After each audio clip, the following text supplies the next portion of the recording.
Hello, everyone. My name is Rebecca Morton. My pronouns are she, her. I'm the artist and studio manager here at Baltimore Clayworks, and we are thrilled that you all have joined us. I would like to acknowledge that I'm joining from my office located on Piscataway and Susquehannock land, currently known as Baltimore, Maryland. It is my pleasure to welcome you to our virtual artist talk given today by Kashima Robinson. Kashima is our 2024 to 25 Embark Fellow. For more information about our artist talks, please visit our virtual library at baltimoreclayworks.org and tune in next week on Wednesday, October 16th for an artist talk with Sean Clute from 1 to 1:30. I will now turn it over to Kashima. Hi, everyone. Thanks for coming. One thing I've found throughout my entire process is there's a lot of chicken and egg recipes. There's some currents and some formers present all at once. I've spent a lot of time trying to discern like the original conceptions and like birthing of like certain patterns or ideas. And a lot of the undertones of the work is me trying to make sense of something that feels seemingly contradictory, where someone's presence precedes them. And I want to say that I feel very like extremely guided throughout my entire artistic career. And I started to feel like I met a lot of the people who guided me before we even spoke. And now my job has been trying to find some way to sift through it all and choose paths and find good ways to give back. In my spare time, one thing I do for fun is watch videos of people who build cabins and restore abandoned homes in distant and foreign lands. One of the guys, he was a concrete finisher, and he said something like it was work that he described it as work that no one else really likes to do. And I don't feel that way at all about my job. I feel it's very meaningful and fulfilling to me. And but there's something to be said about concrete and its ability to be formed and support, to be held. Here's a self-portrait. I realized very late that I wanted to write, and I chose visual art as the medium, and I've been trying to make the work speak for me ever since. I've made statements before about my desire to document instances of self-discovery and dissolution and make work around and about the idea of how I respond to projections and perceptions. And here's a portrait of me.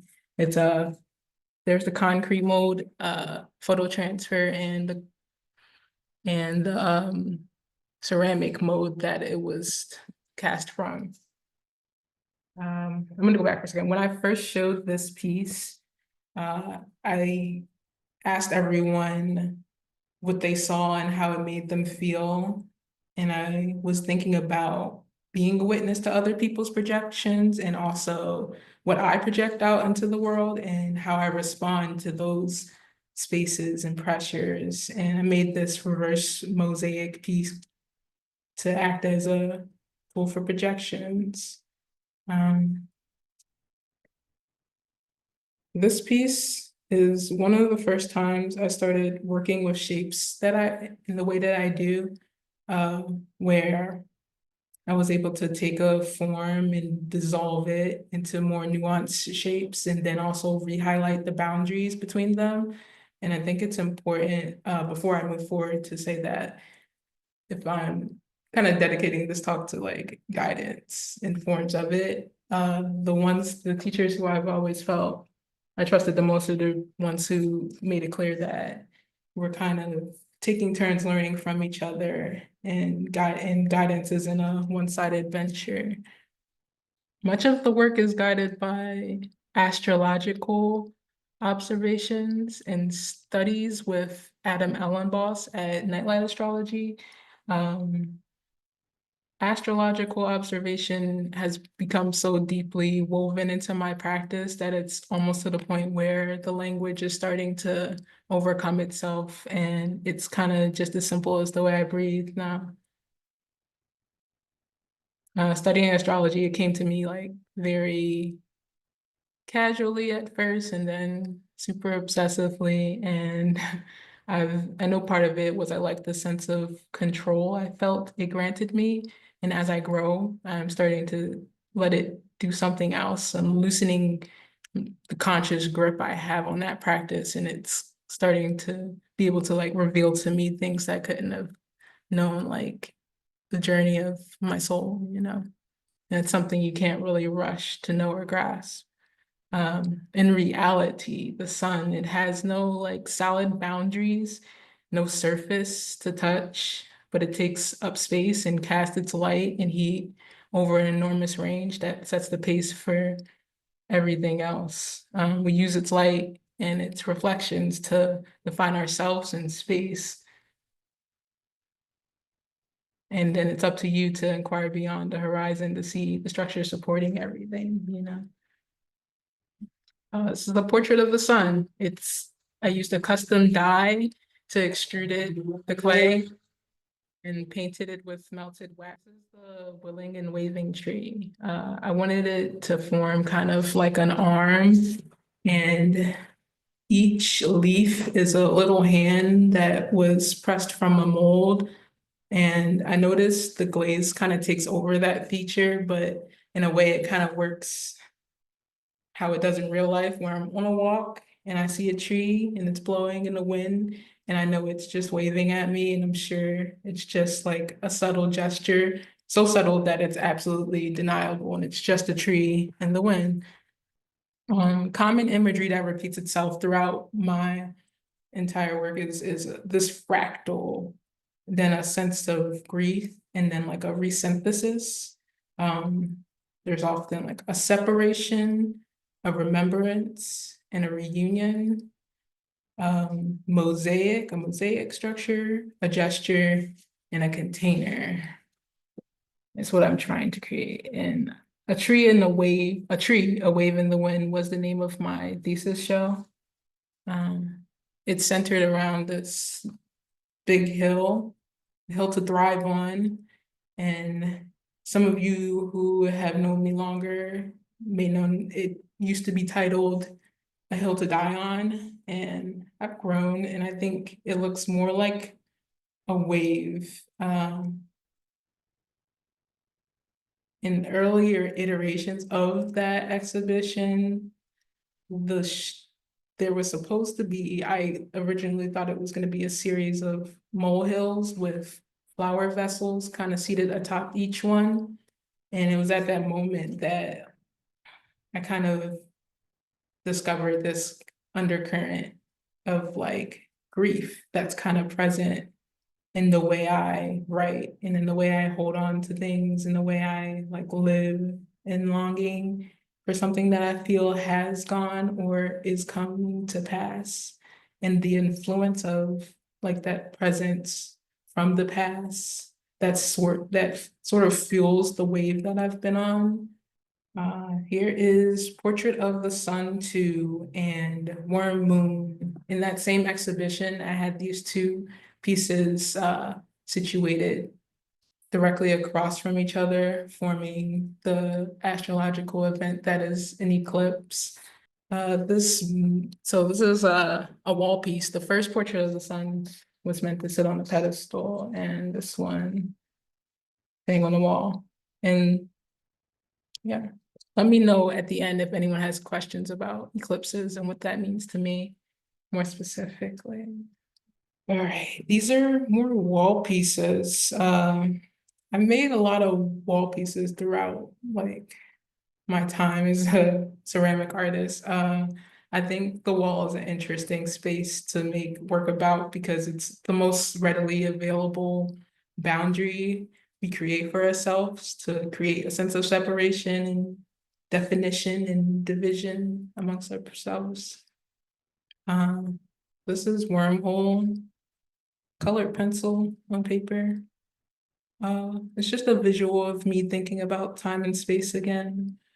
So whenever someone asks me what type of work I make, I usually say I make non-functional sculptural wares, but I do wheel throw from time to time and pretty often now actually. Um, this kind of documents my attempt at using this glaze that was kind of unstable for me. I was using it kind of haphazardly and it ended up kind of cracking the vessels that I made. And so here it is again. Here's an example of me like re-embracing it and learning to apply it in a way that it's, still functional and usable, but I can still be kind of loose with it. Um, I like iteration. I like trying things over and over again and seeing how like they're the full range of their use. And then they're here again on this piece. It's called In Orbit with You. I was reading Simulacra and Simulation with Vicky Zhang, and I was thinking about objects or phenomena that exist in a way that help or happen to sincerely emulate something or generate some genuine feelings from the viewer in a way that changes how the viewer can recognize sincerity in themselves. Made this sofa, it it makes a connection and it adds a distance and turns them away from each other and slightly angles the people seated upon them back towards each other. So there's enough distance to kind of acknowledge each other or be indifferent to one another. There's just enough comfort and discomfort to kind of see what comes up. Um, it's a piece about sincerity, but also certainly about blind spots, like things we can only see from one side unless we are positioned only ever so slightly to gaze back, you know. When you see yourself like reflected in symmetry or a similar position, you can start to perceive things or feelings or presences that were nearly imperceptible. In some ways, like a pursuit of sincerity is a pursuit of like safety or intimacy. And to know intimacy is to know your boundaries. And I believe you must have a sense of yourself in space to be defined by what you are and potentially what you are not. Um, the thing about self-discovery is I found it helps to keep it kind of a fluid practice because sometimes what may arise is, to quote McGee, is like a museum of contradictions than oneself. I'll show you another view. I found what emerges like in that moment is just like overwhelming senses of grace and gratitude for um, what is and beings that act as guidance and to me in one form or another. And I like that from some angles, it kind of looks like a mountain formation. And one thing about soul gazing and mountain formations, one thing they have in common is superposition, where versions of presence and past are layered upon each other, almost to say, that we're all here with you. And this is fun because this piece is actually pretty modular and it can be separated and picked apart and to see each portrait or landscape kind of painting that arises within each piece. Yeah, when you're trying to discern what is here now and what lingers from resonant forms from eternities ago is important to be able to find your footing in it. And I've been helped so much through that. This was probably my favorite piece so far, because it kind of happened by accident. It was never supposed to be a riddle or a reference to something specific, but it emerged to be so that I could tell you the story of when I was a baby, I had open heart surgery to repair something like that was not able to mend on its own, a hole in my heart. Um, in instances where one's beating heart is pulled from their chest, it's usually on an operating table. In recorded history, it's on an operating table or an altar. And I've been have had a lot of help reflecting on like offerings and gestures I make and deeply considering what it is I actually do have to give back, you know. And I'm very acutely aware, I've been very acutely aware for like my entire life that the surgeons, they were listening with their devices and they heard something that needed attending to, and that maybe the reasons of my mortality are so imprinted upon my psyche is because I'm very consciously aware that life has been influenced and extended and enriched by the grace of someone else's hand. And chances are that this doesn't find you in the way they found me. Uh, and so only if you so desire, I do hope my work like possesses qualities that enable it to function like a device that helps you perceive something nearly imperceptible deep inside of you so your mending can resume, you know? And